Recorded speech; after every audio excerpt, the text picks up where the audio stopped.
Good morning. Today's Ask a Canva Verified Expert a question comes in the form of element timing. Now, if you are using element timing, this video is going to be helpful. Let's dive in and take a look at today's question.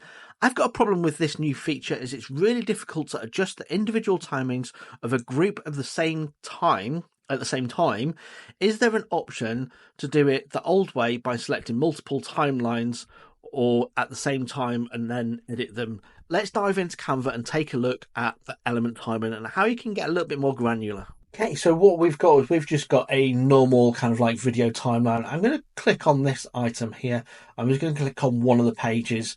Now on this, you can click on the position option and select the layers or the elements that you want to choose. If you hold down the option key, you can then select or deselect each of the layers that you want to actually animate the timing of. If you then come over to the more option, you can come over to show timing.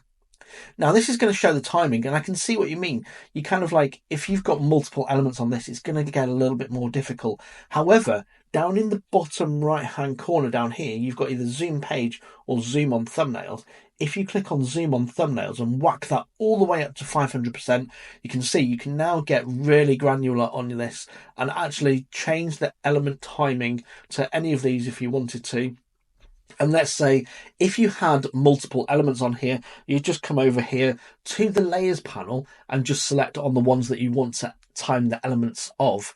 And if you wanted to kind of like start grouping them, you can. So let's say we've got just these two here and we wanted to change the timing on those. You can just change the timing on those.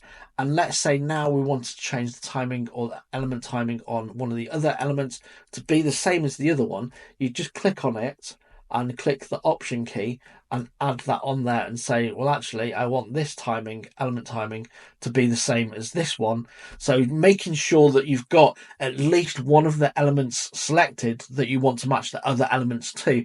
Now, if you've got lots and lots of elements on your page, it might take you a little bit more time to do that, but that's how you can get a little bit more granular when it comes to timing of elements inside of Canva. If you've got any questions on Canva that you'd like me to answer, drop them down in the comments below. I'd love to help you with your Canva questions. My name's Darren. I'm a Canva verified expert. So click that follow button and see what other tips and tricks we can come up with by you asking me questions.